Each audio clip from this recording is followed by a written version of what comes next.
tubanirizaako nnyo abalabi ba Iki Great Media Uganda. N'olwaleero tuze ne episode endala eya Uganda in brief. Naye ng'olwaleero ate nzize n'abakukutive ab'enjawulo nga bwe batudde saagala banjula bajja kweyanjula abantu bakulu. Tandikire side eno then tumalirize ne side eno. Okay. Abalabi ba Iki Great Media balamusiza mwebale okugoberera atandaba kubanga osubscribinga YouTube channel eno ngendo subscribinge wengo osobola okugoberera amawulire gonna ebitambula mu ggwanga na buli kimu kubanga mu mukutu nambe mu kutuusaako ensinga bwetambula. Nze ayogerako naawe bampita Salimax Pro 256 mubwatuzo osobola obyongerako era nga ndi media personality tukola ne Heart Farmer Radio. Banirizaako omulabi wa Ek Media Company banirizaako nate abatulaba notugoberera mwe banyumwe bali eddala nate tukomyewo kusunsula ku nsonga ez'enjawulo zotasaanye kubanga ate osubwa akawunde kakona ku olwaleero nsonga nyingi tugenda kuzogerako. Nze omuzambi yakalosha bwalya media personality nga nkola ne radio Heart FM. Beyanjudde nange omwanjuzi Angelo Price Amvix Bank oyinza okugattako eddala lyesigenda kugamba. So ng'olwaleero ensonga tugenda kwogera ku ntono si nnyingi nnyo. Twalisose okwogera ku nsonga y'omugenzi naye era katutuuse okusaasira abafamire y'omugenzi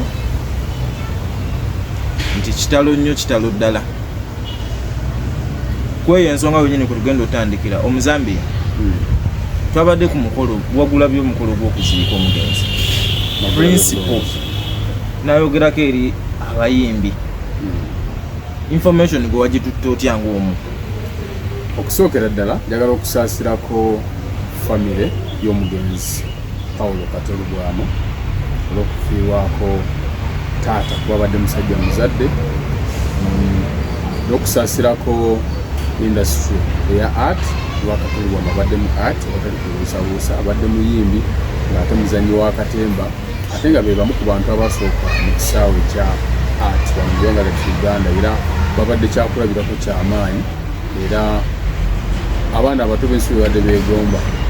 Okuvya ddala Katolo bw'amala yafa abantu bangi bazze nga bakola speech ez'enjawulo banga boogera ebintu eby'enjawulo kuba ye omugenzi yalaama nti okufa kwe babeere mu kwebaza bulamu bwe yamala ku nsi era bwe twalaba nga ali ku National Theatre bamukungubagira okungubaga okukulu okwali abayimbi baali bayimba ennyimba ez'enjawulo n'obubaka obw'enjawulo abantu baabufuna naye ndowooza ekyasinze okutwala amawulire kye kyabaddewo jjo mu kumuziika ku lwokusatu olwezi olwasabbiiti ewedde saidi zaawe enkozi abantu bavayo ne boogera bangi baayogera sabbiiti tatuli mu ndala wa sande lunaku olusooka mu wiiki kati sabbiiti eri ebeewedde so okwogera ekyasinza okutwala amawulire speech yabadde ku lumbe mutwalabidde nga era bangi bayogedde bawaluka gaaba Nambooze naye speech yatutte amawulire yeya president wa NUP owekitiibwa Robert Kyagulanyi Ssentamu kati lwakuba nti abantu bamugatta naye nga yafuuka wa mirundi ebiri waliwo Kyagulanyi Ssentamu ne Bobi Wine kati naye bw'aba akola okwogera ku ebiseera ebisinga akwawulamu n'ayogeranga Kyagulanyi Ssentamu n'amala n'ayogeranga ne Bobi Wine omuyimbi so ayina ensonga ze yayogerako nga Bobi Wine omuyimbi wadde nga abamu baabicyaŋŋanika ne bagattamu ne Kyagulanyi Ssentamu ne beeconfusing naye nga bw'otunuulira message gye yayogerako yali very very clear nga buli muntu asobola okuba nga agitegeera bulungi kuba naye bwe yali ayogera yeeteekamu nti nange ndi muyimbi. Ensonga gye yayogerako yali yakwadvisinga bayimbi yali awa abayimbi magezi butya bwe basobola okwekuma awamu ne baba nga basobola okufuna mu ntuyo zaabwe n'amaanyi gaabwe okusinga okulowooza nti balina kuyitira mu bantu balala oba mu muntu mulala.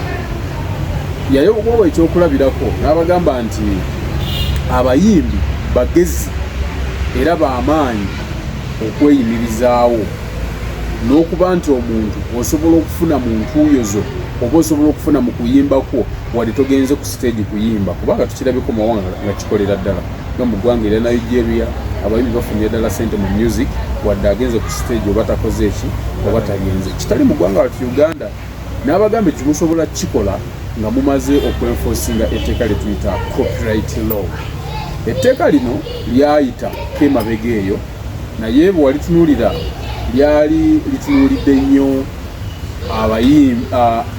abazannyi bannakatemba n'abasiizi b'ebifaananyi ng'abayimbi balekeddwa bbali teribakutteeko ne bagamba nti tulina oddikolamu ennongoosereza n'omuyimbi libe nga limukwatako.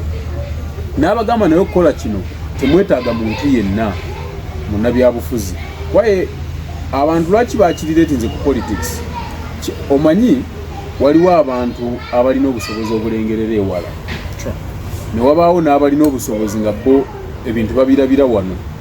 Kyagulanyi yatandulula ku bigere n'atunula walako kyova olaba abamu tebaamutegeera n'abagamba nti abo ababakozesa basobola okubakozesa ne babamyumyulamu amaanyi gammwe ne bagezza nekituuka nti mukole kintu kyonna mulina kwekwata bo. N'abagambira ekkubo si mwedde mulina okukwata ekkubo lye mulina okukwata mulina kubanga mwegatta nga mmwe mwetegerera ekintu kyammwe kubanga mmwe bayimbi content mmwe mumucreatinga era mmwe mumukola. Yabawa ekyokulabirako n'agamba nti omuntu bwakuwa ssente okubaako kyotuukiriza aba waddembe okukuweerako n'ebiragiro oba n'amateeka.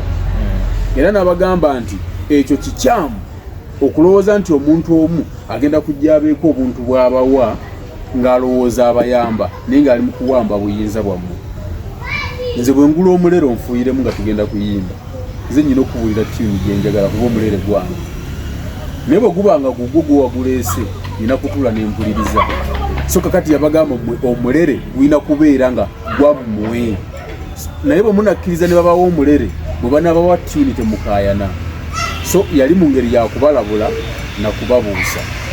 Ebigambo bya Bobi Wine yabyogera mu Luganda buli muntu lw'asobola olwangu okutegeera. Naye kyanneewunyisiza omukulembeze wa federation gye batondawo empya ey'abayimbi eya Uganda National Musicians Federation okulemberwa Eddy Kenzo.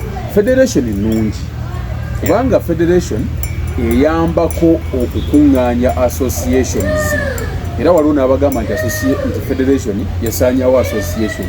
Si kituufu, bino ebintu bibiri bya njawulo. Federation ebeera erabirira associations ez'aba artists eziri mu ggwanga. Ne wano we tuli Mubende abayimbi b'Mubende basobola okukola association eyaabwe nekola affiliation mu federation ne baba nga bali wansi wa federation nga federation y'eddoboozi eryawamu. So omuzambiya bw'okyogerako otyo olaba federation yakubiyetingibwa makubo matuufu. Kino ekintu kyali kipya ekisooka kubanga tulina federations ez'enjawulo wano mu ggwanga. Bapromota balina eyaabwe, ab'omupiira balina eyaabwe, fufa. Kati ne bano abayimbi baatula ne bagamba tulina okukola federation. Buli kintu kyonna kibaako n'entandikwa.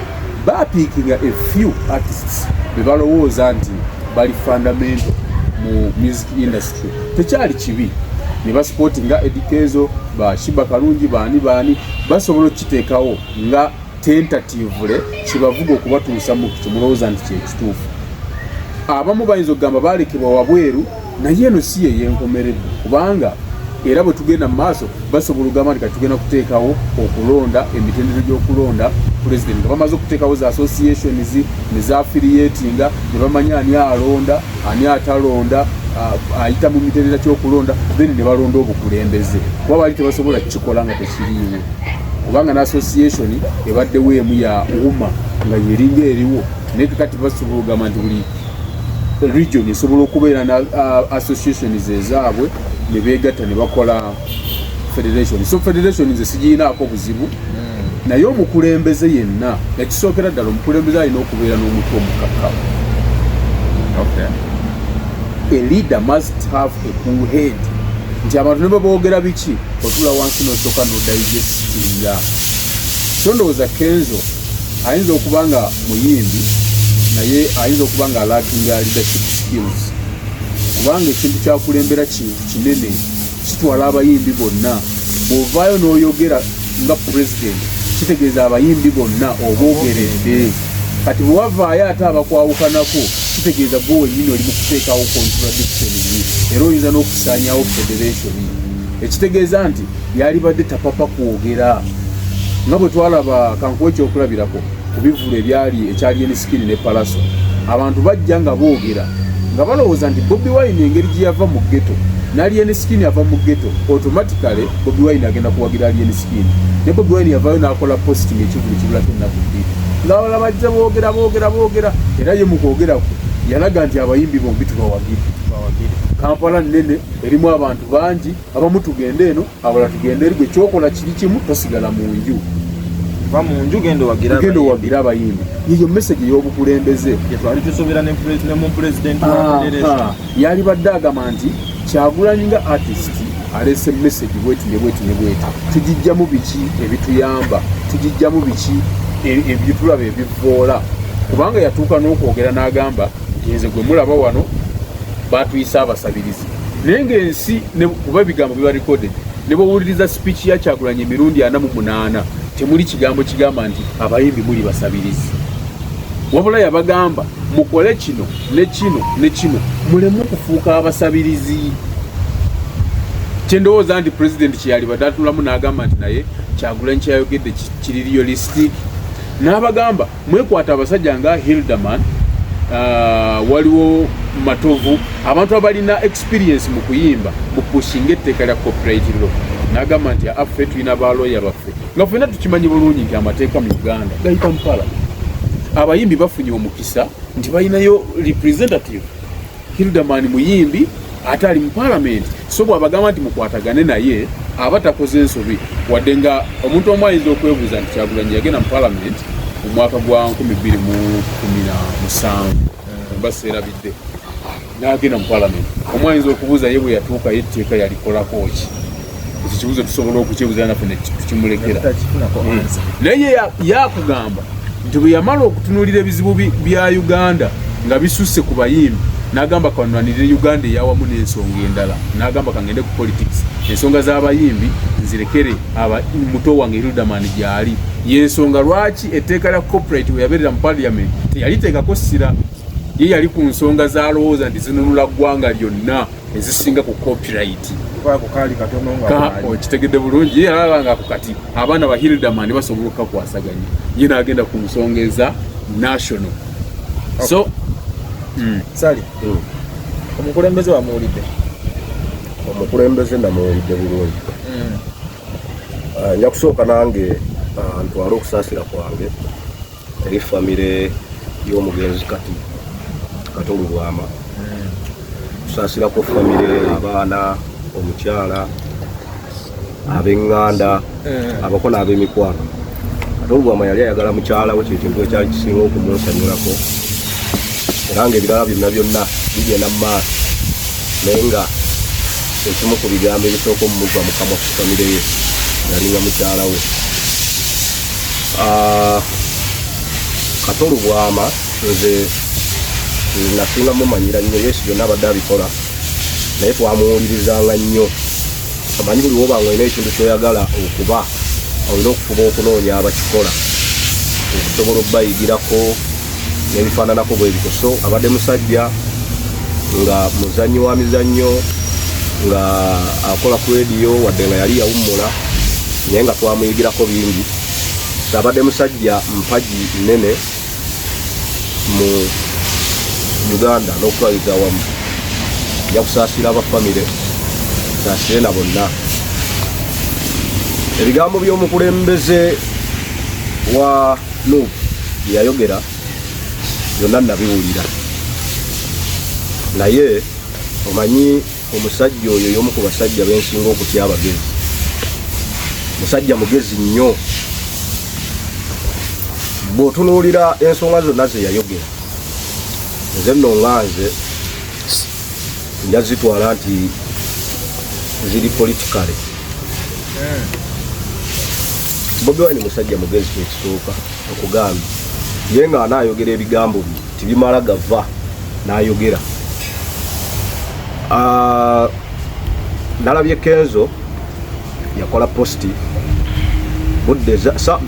budde bwali buzibye essaawa weziko bazaalinga mu 3 bwali bwakiro nga buzibye n'akola posti eyo n'agamba nti abafere kino kye muliko musaaga tulina okulwanira ekyaffe tugenda kuyingira mu politics wammwe direct. Posti eyo olunaku lw'eggulo lwonna fe abasiiba ku mutimbagano twasiibye kwegamba posti olaba eno n'olaba eno oba wakatambuza booti olaba eno n'ogwa kweri. So olunaku lwasibye luli bize nnyo nga buli omu atayipinga, buli omu ayogera ki kyawulira, buli omu ayogera ki kyalowooza okusinziira abantu ab'enjawulo. Naye nze nja kitwalamu mu ngeri y'ebyobufuzi nti Bobi Wine mukulembeze mu kibiina ekimu ekya NUP ate nga tugamba nti alwanyisa gavumenti eriko, kubanga omuntu yenna bw'aba ayagala okudda mu kifo kyo alina kulwanyisa timusobola kukolagana. So alina oteekawo embeera eya kino nakiri okuba nti ova waali naye atuulewo. Bobi Wine ono omusajja mugezi nti olwaleero atunuuliramu nga abayimbi, kubanga amanyi kye bayita omuyimbi be bamu ku bantu abasobola okuba n'eddoboozi eriwulirwa alinga omukozi wa radio oba wa TV, nti be bamu ku bantu abantu be basinga okukkiririzaamu nti wavaayo n'ayogera ku kino, wavaayo n'ayimba ku kino, wavaayo n'ayogera ku kino, abantu bamuwanya amatu. So Bobi Wine olwaleero nze ntunuuliranga bw'alaba nga abayimbi bakola bati nga bwe gye bawungukira kiba wekimuleka tiwaba walungi. Ye nga ye amanyi omugaso gw'abayimbi. Batugambye nti Yudamani bamuwa leave ogenda okukola research ku teekeri ya copyright, ne bamuwa leave. Naye okusinziira ku Kenzo we namuwulidde yagambye nti yabadde akola interview n'agamba Yudamani okuvule bamusindika okugenda mu leave okwekenneenya etteeka eryo talina muyimbi n'omu bwe yakubira ku ssimu nti oba kino na kino. Kyakubiri, Federation akakiiko ka Kenzo kakulembera kavuddeyo ne kalaga baalooya be kagenda okukolagana nako mu nsonga eno. Bw'abadde owulira Bobi Wine mu speech ye ku lumbe lwa Kato Lugamba ayina abantu be yabadde alikomendinga balowooza abamanyi amateeka. Alikomendinga Silver Kyagulanyi, Annington Bujingo n'abalala. Naga singa mukwatagana n'abantu abo musobola okutuuka ku kintu kye mwetaaga okutuukako.